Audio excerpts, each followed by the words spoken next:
What's up, everybody? It's Aaron here, along with Ray again for another episode of Franchise Tag Fantasy Football Podcast. As always, please like, subscribe, and hit the notification bell so you know whenever we post new videos. I'm super excited. It is the last divisional round wrap-up day today. So we are going to be putting a cap and an exclamation point on this apparently 2-month long series because we do one episode a week.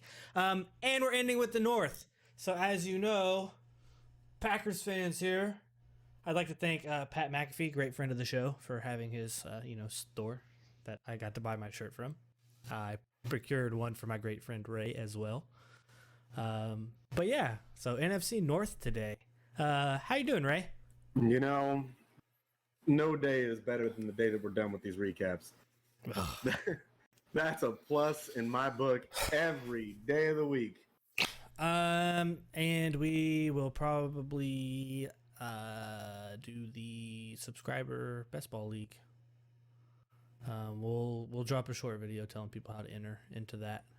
Hey, so Aaron, let me ask you a question because you asked me one a little while ago. Maybe not on the show. It was in a sensual text message, but you asked me like, do I have any albums that are just absolute flames? That I believe it was. You're just gonna fact check it right now, huh? I believe it was. What is the best album that you don't ever have to skip through? I have a bunch. I have a few, but name an album that you think is 100% perfect where you don't skip any tracks. Right now, as we speak, this very second, Hail the Sun. What is it? New Age Filth. Hail the Sun, New Age Filth. Not great friends of the show because they don't know we exist, but they would be because I'm a big fan. Yeah. So, Donovan Morello, if you're listening out there, I'm your boy. Hit me with some tickets. I feel that. Mine would be either Dance Gavin Dance Artificial Selection or Dance Gavin Dance Instant Gratification. Not Mothership. Mothership is on there, but I didn't want to just name 3 Dance Gavin Dance albums. However, I will point out that when you text me back with your list, I think you gave me like 6. And Hell the Sun was number 1. You know, you sent me like one song to listen to from that album. I listened to it, but I ended up listening to that whole album like on repeat, like 4 times straight through without skipping a single song. It's so good, I'm telling you. The good thing about that Hell the Sun album too is that it's not like an hour long. It's like 34 minutes or something like that. Feels too short. Yeah, it does feel too short, but I think it's that perfect mix of like, all right, this is short, but it's not like overextended where you have some songs that you want to skip on the album. It's not a whole workout for it. It's maybe like half a workout, half a couple sets. It does flow really well where once the last song ends and it starts back over, you kind of already forgot, and then it takes like 3 songs into like, wow, we started this album over again. You know what I mean? So it is actually pretty good.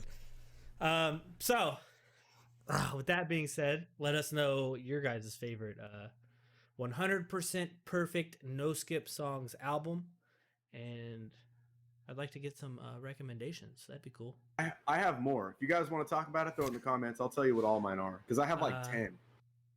But yeah, a lot of them are Dance Gavin Dance and Thrice albums. So, but yeah, I mean, yeah, let's get some talk going here. So let's jump straight into the NFC North. Detroit Lions. We'll start off. I got a soft spot in my heart for the Lions because I've had to use them in this Madden league that I'm in for 3 seasons. And let me tell you, man, it's just their roster's a dumpster fire. That's the best way you can put it. So we probably won't spend much time on the Lions, guys. So they brought in a new coaching staff. Still going to be bad. Like, really, really, really bad. They traded Stafford in the offseason. They lost Kenny G, who you don't like. I think's a viable fantasy option. And Marvin Jones to free agency. So that means they brought in Rashad Perryman and Tyrell Williams for the 1-2 punch with Jared Goff throwing them the football. I want nothing to do with any of that. So Jared Goff, as we talked about last week, he's a clear downgrade at the quarterback position, which on an already bad offense that Matt Stafford kept afloat as far as fantasy options, they're no longer there. Hawkinson and Swift are going to be the only two really viable people that will be drafted for fantasy purposes. Hawkinson probably be the number one read in the passing game work. I don't know how well it's going to work out for him. Not probably, will. I'm okay-ish on Hawkinson. I'm probably not going to take him in any drafts because if I don't get any of the top 3 to 4 guys, chances are I'm punting and just taking a shot on someone at the end. And Swift, I never forget this. I was doing dishes at my house, and you called me or sent me a text message to ask me the question about the whole thing on Facebook where someone said DeAndre Swift is going to be a running back one this year for the Detroit Lions, like in the fantasy RB1, not the running back one of his team, because yes, he is, but fantasy RB1. So 1 through 12, that's where he was going to finish. I'm not that high on Swift. He's going around the RB13 right now in drafts, and I have him statted out around the RB26. So I am not drafting Swift. He's entirely too high, going too high, too much capital for me to want to finish. How do you feel? Way too high for Swift. I'm not willing to pay third round draft pick on a guy that I don't even know if he's going to have a 50-50 split in that backfield. I don't even know that. They didn't just go pick up Jamal Williams for no reason. Look, I understand I'm wearing a Packers jersey. I'm a big Jamal Williams fan. The dude is like one of my favorite football players right now. He's an awesome guy to like on and off the field. But they didn't pay him money to come over there. They didn't go get him just to sit him behind Swift. That's going to be a probably split backfield on an offense that isn't going to be very good, on a team that isn't going to win a lot of games. Their defense isn't going to keep them in a lot of games. It's just not. It's not a backfield that I want any part of. I remember the question I asked you, and the person that asked that, he also said that Alvin Kamara wasn't good with the football in his hands, and that just devalidifies anything that dude has to say. I don't know. Their draft class was good as a rebuild because I think Penny Sewell was probably the best offensive tackle they could have taken, and they needed to because their offensive line might be the only real viable piece to their team, if you would even say that. Maybe their defensive line as well would also be something that would be viable, something to kind of build off of. But this team right now is a dumpster fire. I'm not willing to take TJ Hawkinson, even though he's going to probably lead that team in receptions. I don't want anything to do with Rashad Perriman. I don't want anything to do with Tyrell Williams. I don't care that Amon-Ra St. Brown got drafted. No thanks to the Lions. The whole offense took 1 to 2 steps down this offseason. Yeah, it was already bad. They got worse than being worse. Like, it is what it is. I mean, at this point in time. Sorry, Lions fans, but I'm not sorry. At a point in time, you start to feel bad for people. Like, people start to feel... When do the Lions become the new Browns? Do you remember, Aaron... When do people start feeling bad for them? Do you remember, Aaron, when we were in Green Bay, the last time we were there, and we were sitting next to those Lions fans that wouldn't shut up that whole game? Maybe you didn't hear him because you weren't next to him. I was right next to him, so I heard him the whole time, chirping the whole time. And then we get to the fourth quarter, and they're gone. Where'd they go? They went home because the Lions lost. Leave it in the comments, guys. If you're listening right now and you were there sitting next to me, I also remember very distinctly Kerryon Johnson getting a touchdown that clearly did not cross the goal line at the north end zone of the field. None of my beeswax, Aaron. But anyways, let's go ahead. I don't care about any part of the Lions offense whatsoever. Me neither. I want nothing to do with them. So you want to start off with the Vikings? Sure. So my biggest question with the Vikings right now, and I think that this is reasonable, and I'm not even hearing it that much, but it's reasonable to think this. Is Kirk Cousins going to be the starting quarterback at the end of the season? Yes. Do you think that they drafted Kellen Mond in the second round for no reason? It was the third round, and no. Oh, I'm sorry, third round. Sorry. Third round for no reason? They need a backup now, number one. But number two, eventually I think they're tired of the $88 million man and are going to move on. if Cousins doesn't finish the season as a starting quarterback, what is your temperature on Justin Jefferson, Dalvin Cook, Adam Thielen? If you drafted him and Cousins started the season and you're happy about it, you're probably going to want to try to trade, and no one will probably trade you at that point in time. They take a step down, and it really hurts fantasy football rosters if you have those players. Especially with the draft capital you have to spend on Dalvin Cook and Justin Jefferson. Oh, Thielen not so much because he's 4th, 5th round guy. Mm-hmm. He might be the only guy that you get out of it that really be worth something at the end of the season if Kellen Mond, just so happened Kirk Cousins got hurt in the beginning of the season, or they realize, hey, Kirk Cousins isn't really that good. Let's start a Kellen Mond. You're gonna really regret, I think, taking Dalvin Cook as high as he is. And I've taken him in 2 separate mock drafts that you guys have seen. And I'm even thinking, like, man, without Kirk Cousins, even though he's not that good, I don't know if Kellen Mond's going to be any better. Doubt it. Kirk Cousins, so to say not that good, we're talking in aspects of fantasy football. Yes. For normal NFL play, He's Kirk good Cousins is a good. That's a perfect way to put it. A good enough quarterback. But for fantasy purposes, no, he's not a good quarterback. And who knows? Kellen Mond might come out and light the world on fire. We don't really know because we haven't really seen him, but highly doubtful. But as you said, yes, Kirk Cousins on the field, Dalvin Cook's an elite running back. Kirk Cousins off the field, Dalvin Cook is still a good running back, but not the tier 1 running back. He's probably more of a tier 3 guy at that point in time. I would also say that right now, if the season started today and Cousins finished the season out, Justin Jefferson is a top 5 receiver. He will finish there, and I don't think there's any. The more we talk about like division breakdown, since we're on the last one, I know it's been a while, but as a top 5 receiver, there can only be 5 of them, right? I know. Because you've said multiple times, and I'm pretty sure I'm gonna have to go back and watch this, but I'm going to have to go back and be like, count how many times he could be a top 5 receiver. He could be a top 5 receiver. That's he could his be a ceiling. top 5 receiver. But I'm saying that Justin Jefferson right now, I'm not saying could, he will be. The difference in words. Difference in words. So you're covering yourself. I got you. You're not calling your shot on anybody but AJ Brown. We get it. You're scared. Ooh. Let me tell you about AJ Brown. We're going to talk about AJ Brown? No, we've already covered Always AFC want to South. talk about AJ Brown. Stop it. 100% willing. Anyways, Justin Jefferson. Will finish as a top 5. Adam Thielen, I would say he's got to be a high-end receiver too. Has to be, just because of his touchdown upside.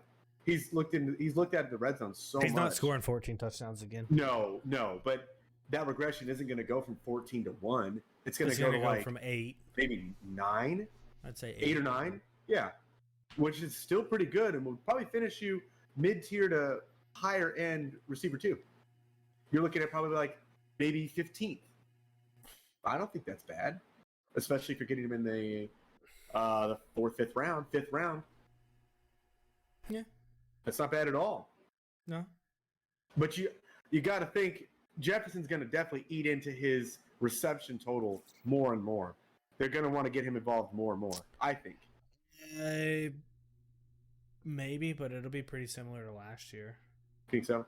Yeah. I mean, Jefferson literally slid straight over into the Stephon Diggs role for that offense. Let me just ask you just a couple questions to end off on the Vikings so we can kind of move along, you know what I mean? You going to take Justin Jefferson or DK? Jefferson for stability. I understand he had the best rookie season ever last year, but I do think that he doesn't. I don't think he regresses that much, but as we talked about on last week's episode, too much volatility in the Seahawks offense. Justin Jefferson or AJ Brown? AJ Brown. Justin Jefferson or Calvin Ridley? That one's tight. That one's close. That I think in that best ball league I sent you a picture of, I think those are my 2 options, and I took Calvin Ridley. So I'll probably take Calvin Ridley. I can't be mad at that, but just because of Calvin Ridley as of right now is the pass catcher in Atlanta. Yeah, I think that's what the tier break is too. If you really looked at it, I want Justin Jefferson probably in just a slight bit more. but that's you're splitting hairs at that point. That's the tough one right there. You got to decide which one you're going to draft in that situation, because I guarantee both of those two guys are going to be on the board at the same time, and you're going to have to plant your flag on one of those two guys. Myself, I'm with Justin Jefferson. Aaron is with Calvin Ridley, and I think that you're not going to go wrong with either guy, but one of them is probably going to go blow up, and the other guy's going to still be, real viable, but not the, explosion that you were thinking. Yeah. To finish out with the Vikings, sorry, I don't mean to cut you off. I want to just talk about real quick, because I feel like we're going to have to get into handcuffs soon. Alexander Madison, I don't want him as a handcuff. And we're going to get into it. And I promise you, I'm going to sell you guys in this one. You know a crazy stat for me, though, or a crazy thing that I never think of? Alexander Madison's actually a bigger back than Dalvin Cook. He's taller and he weighs more. Yeah. But you don't think that on the field. No. Like, I don't know what it is. But I would agree with you. Like, I would take Alexander Madison as a handcuff. But I see where you're coming from, and I get your perspective of every time that he's been into that lead given role the to opportunity. cover. Yes, he has not stepped up with it. No. So. Whereas if you had a Tony Pollard. All right. Anyways, so you've basically you've put us in the corner of having to do a whole entire handcuff episode. So we'll do a handcuff episode. It'll probably be a little bit shorter. But anyways, I don't want anything to do with anybody outside of Dalvin Cook, Justin Jefferson, Adam Thielen at this point in time. Kirk Cousins could be a streamer, maybe. Streaming option the weeks that they play Detroit or somebody like that. Monitor that. Yeah, so he would still be a streaming option. They had a decent draft. I wouldn't say that it's like blew anybody out of the water, but they had a decent draft. But that's really all I got to talk about of the Vikings. All I got as well. All right. The Bears still suck, but we're going to talk about the Bears. Still suck. We're going to talk about the Bears and how they still suck. So Matt Nagy, I don't know if you heard this. I want to start it off with this. Matt Nagy is stupid. Matt Nagy's dumb.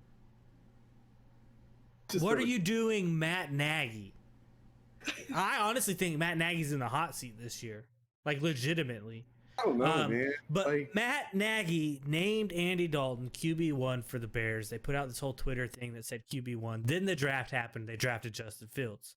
Now, I don't know if you've heard this or not, but for all of you guys out there, Matt Nagy told the press that Andy Dalton is still the quarterback one, and there's no way that Justin Fields is even capable of starting this season week 1, if at all.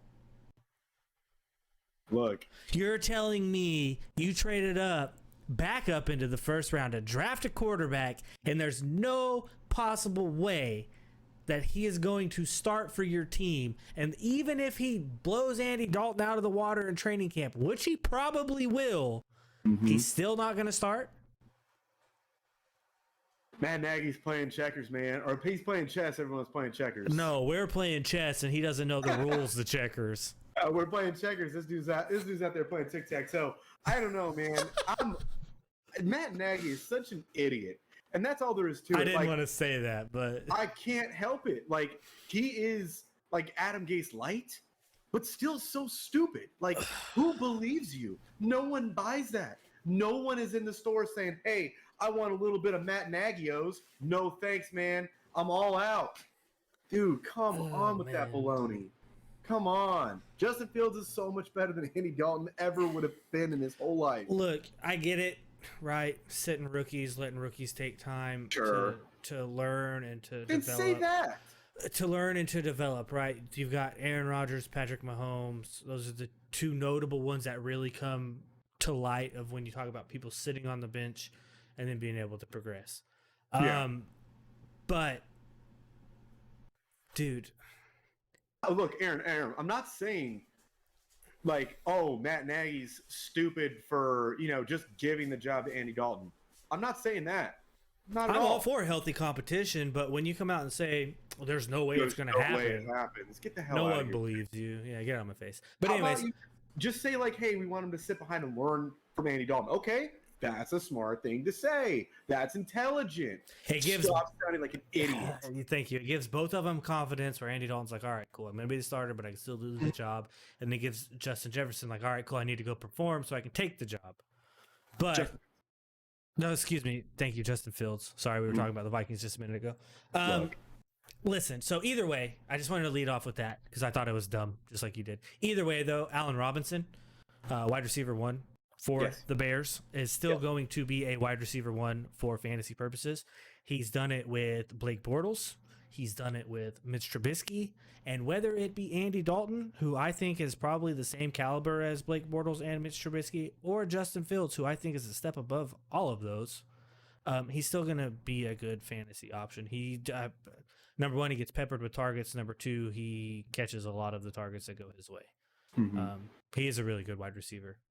And he wanted to leave the Bears, but they franchise tagged him. So it is what it is. He'll take his $17.8 million instead of $18 million. And then after this year, we'll see what happens. If you went into your draft and if I went into my, what's that? And Allen Robinson ended up being your receiver 1, would you be comfortable? I would be okay, yeah. It's not like a top tier boom type of, wide receiver 1 with the core. Unless Justin Fields takes a starting job and just lights the world on fire, Allen Robinson's going to finish at 11 or 12. He's going to be at the very end of the wide receiver 1 category because it's what he's finished with Mitch Trubisky and Blake Bortles. I mean, that's just what it is. Probably. I think that he's a safe floor, low ceiling, but not necessarily like a low. I don't want to put that title on it because low ceiling, but a receiver 1 is still pretty damn good. But what I'm saying is that I don't think that he can finish higher than 8. I think that maybe 9 is probably where he could max out at, and that's not his talent. That's the quarterback play. That's the quarterback play. Yep. That's the Bears' our offense in general. Yep. I 100% agree. But he's gonna be good. I was saying something, and then you said that, and I forgot what I was talking about. We can move right into the next piece. Totally caught me off.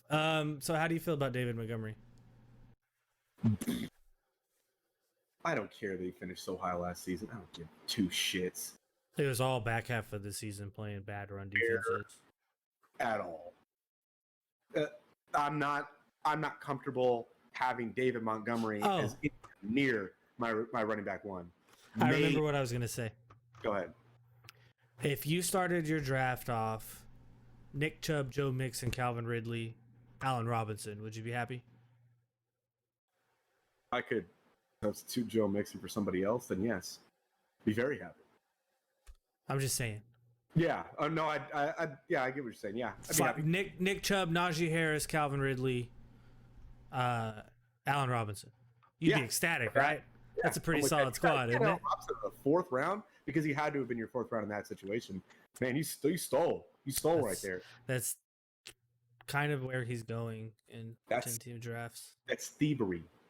But anyways, yeah, I don't want anything to do with David Montgomery as where he's going with his draft capital. Like I was talking about, the last 6 weeks of the season is where he really blew up. I personally think that that's part of the Matt Nagy system of Matt Nagy being dumb, like we talked about. But you get Tariq Cohen back this year too, who's going to take a lot of the pass catching work away from David Montgomery. So he's going to have to do it all on the ground, and I don't see that really, really happening. As a depth add, yeah, I could see it. I would be okay with it, I guess. But that's just a depth piece. I'm a lot lower on Darnell Mooney and Anthony Miller. I'm a lot lower. Cole Kmet could be something. As far as fantasy options, I would probably honestly not even draft him unless it's best ball. Yeah, best ball, I would like Darnell Mooney. Who do you think is the actual wide receiver 2 for the team? I would hope that it is Darnell Mooney. You saw a little bit of it last season. You saw his talent. He's explosive. That dude's lightning in a bottle. But do I think that if it was Justin Fields, part of me does think that it would be Cole Kmet as the actual receiver 2. I think that would happen. And I want that name to kind of be, floated out there for streaming options. I want to talk about him too. Wanted to make Jimmy sure Graham's old. Out there. Oh yeah. Cole Kmet showed flashes in the pan last year. And I want to say he was a 2nd round pick or a 3rd. Showed flashes in the pan. I don't know. So the reason why I want to bring him up is what Aaron was saying is you've seen a couple flashes of, hey, this guy is not bad at all. I understand tight end landscape is trash. It's buns. And if you're going to punt the whole position, you're going to have to stream some. And Cole Kmet is an option that I think that should be thought of, going into, let's say, week 1 to week 3. Who's you the punt second? the position. He was a second. That's what I'm saying. He was a high draft capital guy. Just something to think about, I wanted to make sure that's known because, see, if like you said, if you punted the position, you didn't get the top 4 guys. Let's say big 4. He would be one of the ones I was targeted in the back half. Yeah, you don't want T.J. Hawkinson. You don't want to rely on Noah Fant. You don't want to believe in Robert Tonyan if Aaron Rodgers isn't there for sure. Don't. Then so if I'm looking at people late in drafts, right? Yeah. I'm going to tell you this right now. If I'm looking at people late in drafts, I'm talking 15 round is a normal draft length. So 12, 13, 14, 15, the last 4 rounds of my draft, I'm looking at Austin Hooper, Jared Cook, Cole Kmet, or Cole, is it Kmet? How do you say Kmet? Kmet. Yeah. Cole Kmet. I'm looking at like those, possibly a Mike Gesicki, maybe, but that's at the later in the drafts. Draft someone. If you're at that point in time and you're on the fence and you don't like any of the guys that are left, don't draft anybody. Draft an extra, whatever you want to draft an extra of, and then a better flyer. Wait till you're going into week 1 and then drop someone, pick up a tight end. Yeah, you could do that because you don't know how week 1's going to pan out. If you're going to stream that tight end anyway, then getting that extra flyer that you're not too sure on coming into week 1 of the season, and you want to see like one more week of information to see where they're going to land or how things are going to kind of break down, might be worth just punting the whole position altogether and then waiting till right before Sunday rolls around and picking up a Cole Kmet or a Jared Cook or somebody just to fill the roster spot. You know what I mean? Yep. Yeah, but that's pretty much it. I'd say Robinson is the only really, really person I would want on my roster. Mm-hmm. One thing that I'd like to end on with the Bears, they went and got 2 tackles in the 2nd and 3rd round. That's not something to shake a stick at. I'm sorry, 2nd and 5th. That's not something to shake a stick at. That's something to really take into consideration that they're trying to bolster that offensive line for Justin Fields. Yeah. All right. Let's get into it. Cream of the crop. Bread and butter. Go Pack, go. Oh, the Green Bay Football Packers. Ooh. Is Aaron Rodgers going to play? The Acme Packers? Is Aaron Rodgers going to play? Yes. The more and more it goes, the more and more I think he's not. He'll play. I can't see why. He's gonna pull a Brett and show up the day of games. It's funny because all you ever heard was how much flack Favre got for all that stuff, and now Rodgers is pulling the same thing. Just give us an answer, Aaron. I know the dude just wants to be involved in decisions. Kirk Cousins got a call that Kellen Mond was getting drafted. Kirk Cousins. You know who else got a call that Justin Fields was being drafted? Andy Dalton. You know how long he'd been QB1 of the Bears? Less than a week. Cup of coffee. I don't even think it's that. I wish that he would just come out and say like what it really is, because I thought, and this is just my opinion on the matter and what I've heard, is it was more like how Tom Brady has, say on who they draft and who they cut. Peyton Manning had say on those exact options. Drew Brees had say in those options. Hall of Fame talent has those opinions and options that Rodgers currently doesn't have. And I can understand your side of it. I 100% understand the side of it. I'm a Packers fan. Yes, I'm going to be a Packers fan whether he stays or goes. But you have to be an unbiased fan at the same time, too, because you can't be like, oh, I'm a Packers fan. Fuck Rodgers. No, because without Aaron Rodgers after Brett Favre era, we're not anywhere where we are today. So go ahead, and all the shit on Facebook that I see all the time of where they're like, forget Aaron Rodgers, he's a pansy, he's an entitled whatever. Okay, then you're literally the top 1% of the top 1% of the athletes in the world who play this sport, you are literally at the top of that. You're telling me that this man of the NFL. This man One can't. of. This man can't be upset for the simple fact of, like you said, he hypes up Jake Kumaro. 2 days later, he gets cut. He gets blindsided in the draft that they trade up to draft a quarterback. When they traded up, I honestly thought they were either A, going to take an offensive lineman, or B, take a receiver. And they said quarterback. I think we all were just as surprised as anybody else. So I get 100% where he's coming from, and I get that he's mad. Do I hope he comes back? Yes, come back, like O.J. Simpson said on Twitter. And I don't know how this man got a Twitter. I don't know how he knows how to run it. But he said, come back for one more year, play your year, and then end on good terms and go wherever you want. If he gives us one more good year, awesome. Now, I want to just couple that with saying that I also understand where the front office is coming from. I get it. I understand both sides, and I don't think that there's fault and blame on both sides. I think Rodgers handled it poorly. I think the way that he did it was to stick a knife in somebody. I think that was purposeful, but I also think that the front office could have involved him more. The front office could have done more to get more talent around him instead of pissing away draft pick after draft pick after draft pick on a defense that just was never there, or trying to make people fit in positions that they never played, i.e. Quentin Rollins, i.e. Demarius Randall, drafting Kevin King instead of TJ Watt, those kinds of things. I put something on Twitter the other day, or I commented on somebody else's thread that he was talking about how he had cherry picked where MVS was in his draft class comparative to, like, let's say DJ Moore. Has he been more productive than DJ Moore? No, but the rest of the draft class was basically cherry picked to make MVS kind of look like he was more than what he really is. I don't think that they haven't addressed the receiver room enough. I think that they've tried to, but what I would like to have seen is Amari Rogers type level of third round and up, getting a receiver or getting a weapon that is viable. You know what I mean? So, and I understand the cherry pick stat from MVS a lot. Do I like MVS? Yeah, I do. Could he be good? Potentially, but he's got to work on the drops, right? It's always been an issue for him.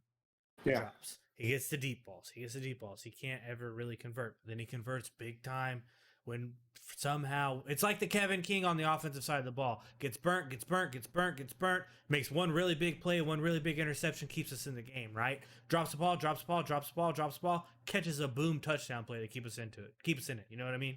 Like, that's just how it is. And if you're telling me today on an NFL roster talking about this Twitter thing where cherry pick stats, if I could have DJ Moore as the number 2 on Green Bay or MVS as the number 2 on Green Bay, give me DJ Moore all day, any day.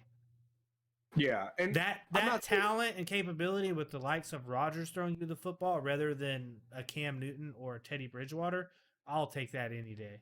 Yeah, and I think that the whole argument that I was seeing was just super cherry picked to be just nonsense at that point. It was blatant nonsense. Yeah, but we're gonna spend a little more time on the Packers because we're getting in the weeds. We know, but this year with the draft of Eric Stokes, I do.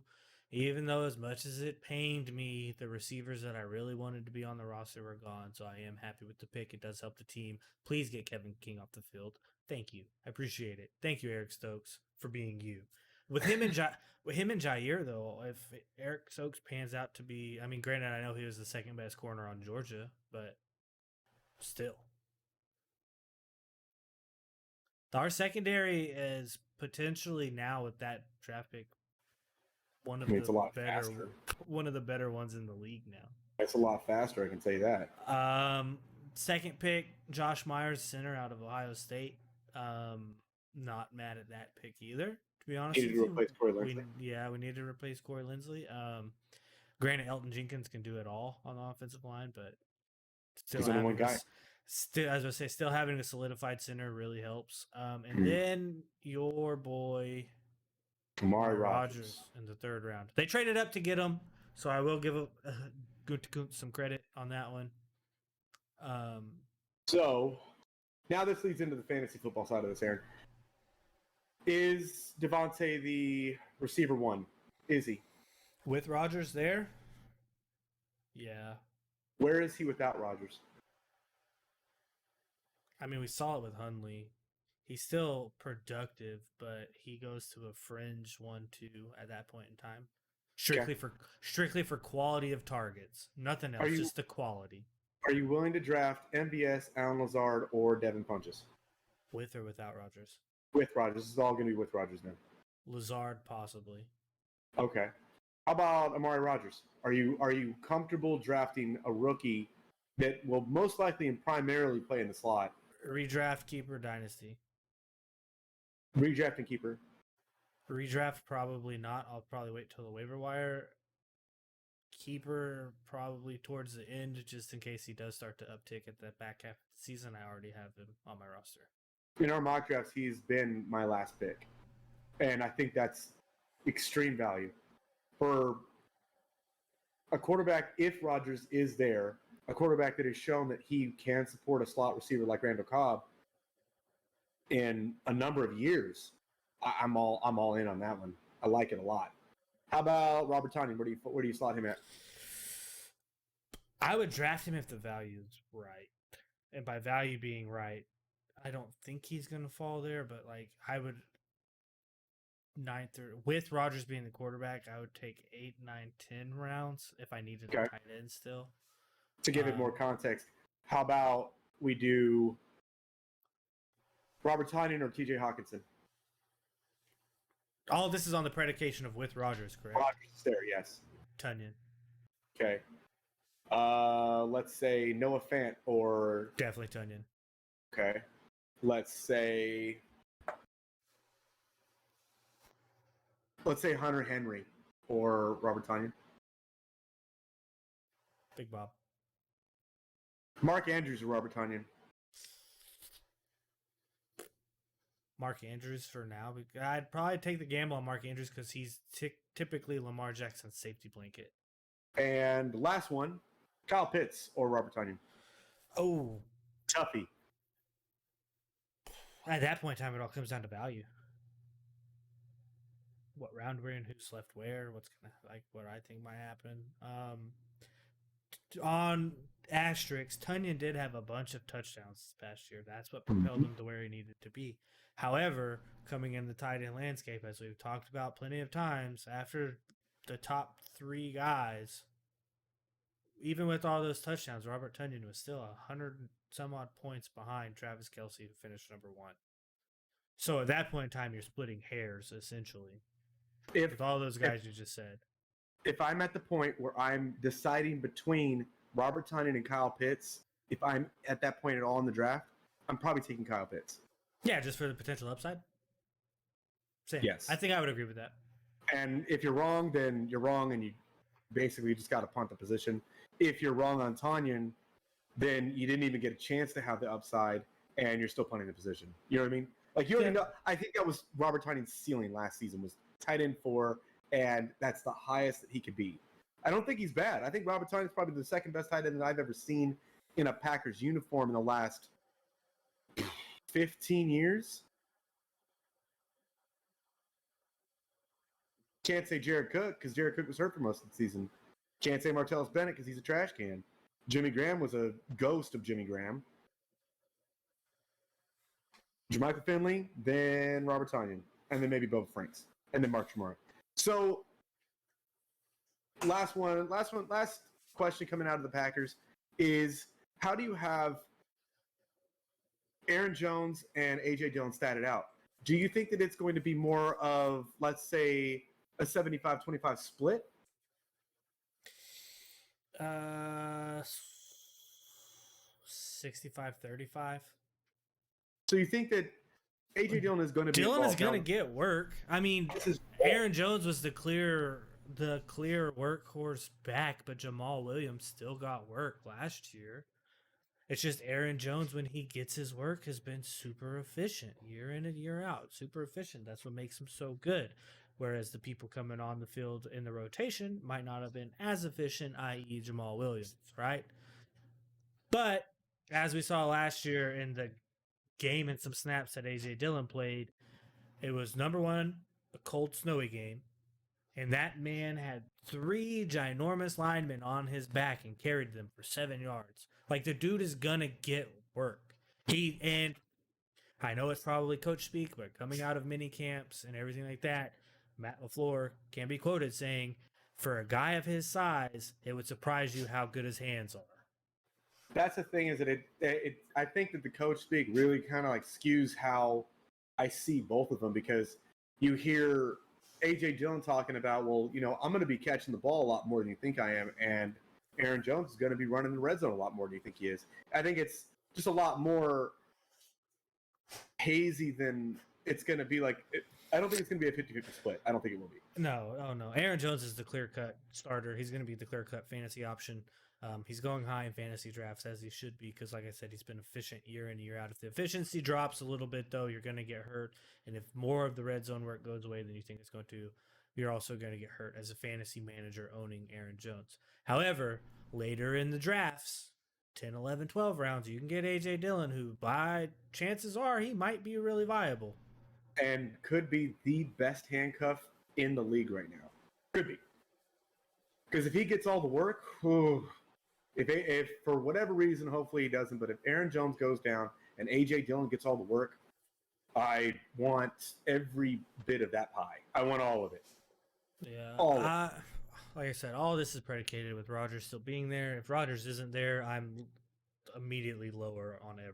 I'd be out on almost every single Packers offensive option. I would be outside of Devontae and Aaron Jones for me. He would go from he would go to probably a third round pick at that point in time. Exactly what I thought. But yeah, that's just that. I mean, that's just what it is. Like, that's just. And based on ADP wise and how I would kind of set things out, Aaron Jones would probably be a end of third round talent. Not talent. I shouldn't say talent. End of third round value. Yeah, but with hopefully Rogers will be back. Like I said, I think he comes back. But I mean, that's pretty much it. So predicated with Rogers there, Devontae, Aaron Jones, Tunyon for sure, and then Tunyon and AJ Dillon, dependent upon the value and spots where you can get them. There hasn't been a wide receiver two in Green Bay, really, one that you can count on at least, and since Randall Cobb, like you're talking about, the Jordy Nelson Randall Cobb tandem. I will say that even if you did draft AJ Dillon in the 10th to 12th, I think that he could be flex worthy. Yeah. Jamal Williams was almost flex worthy through even just being Aaron Jones' backup. And then when he got the job, he was startable. He was absolutely startable in the few weeks that he was actually the number one running back. Yeah. So definitely something to really think of when you got AJ Dillon on the clock and you ain't got a lot of other options. I might want to take a look at getting AJ Dillon. Yeah, I mean it could be, but I mean, you got anything else? No, sir. Projections. Let's wrap this breakdown up, baby. All right, you want to go first or me go first? I'll go first. Detroit winning 2 games, 2-15. Same, actually, exact same, 2-15. Probably high for 2 wins. Yeah, it might be a little high on the 2 side. Next up, I got the Vikings. I have the Vikings at 9-8. I'm borderline here. I feel like it could be a lot less, but I feel like it could be more too. So I feel like I'm at the perfect spot now because I'm like, well, I can see it going this way or that way. So I have them at 9-8. This is one of the teams that if the 3 teams that we talked about out of the West don't make it, I see the Vikings winning more games and making it. But as of right now, I have them out. Okay. I have them finishing at 5-12. That's right. This is why every single year that I can remember for the last 10 years, the Vikings are supposed to come out and have this great defense, and their offense is all stacked up, and all these weapons are there, blah, blah, blah. The Vikings don't have a good defense. That's it. Period. Sorry, Vikings fans, but I'm not. But Ray, they just got Patrick Peterson, Ray. Don't care. Patrick Peterson is 76 years old. Look, if they have to rely on Kirk Cousins to win them games, they're finishing 5-12. That's it. But they have Dalvin Cook. If they have to rely on Kirk Cousins, They have to Justin win, Jefferson's. they are not Dalvin going Cook. to win very many games. Oh, okay. All right. Anyways, Chicago. I hate my record. I hate it. I have them finishing at 9-8, and I think that their defense is probably going to get them there because they actually do have a good defense. The Bears have a good defense. They still suck, but the Bears have a good defense. Yeah. I have the Bears sucking at 6-11. I think that Andy Dalton can get enough done if he is the quarterback, if he is the starter, and if Matt Nagy isn't lying about what he's saying. I think that Andy Dalton can do enough to get them a few more wins than what they would have got with Mitch Trubisky. Because Trubisky. You do remember that the Bears lost Kyle Fuller in the offseason, right? Yes. Yes, I do remember that. Okay. Last but not least, my favorite team. With Rodgers there. 13-4. Same. 13-4. Without Rodgers there, I'm probably pretty generous at 9-8. That's the homer in me giving them 9 wins. Without Rodgers there, I'm giving them 7-10. It's a sad day. They squeak by. It's obviously Detroit with 2. I think that they'll beat the Bears. They'll split with the Bears and Vikings at that point in time. That's 4 wins. They just need 3 more throughout the season, and I think that they get it, for me at least, without Rodgers at 7-10. Who knows? Jordan Love could come out and be great too, but I really doubt it. I think he needs a lot more time. The 13-4 with Rodgers, they really didn't lose anybody. They added, Corey Linsley, obviously, but as far as skill position players, they added to the roster. Didn't really lose anybody, and they went back-to-back 13-3 seasons, so why not be able to go 13-4 again with Rodgers? Yeah. Their defense got better. That's why I think 13-4 with Rodgers is probably low. They probably win the NFC. The whole thing again? Yeah. They probably finish as the 1 seed. It'll be a battle between them, the Rams, and Bucks. For me. For me. I'm trying. Don't get me wrong. I'm trying to be a homer, but I'm trying to keep it as honest as possible too. I don't care if you guys think I'm a homer, because I am. But anyways, anything else? No, sir. That's it for the breakdown, ladies and gentlemen. Let's go. All right, guys. Don't forget to like, subscribe, hit the notification bell, leave us comments. Let us know if you agree or disagree. Let us know that you think the Bears suck too. And as always, until next time, see you later.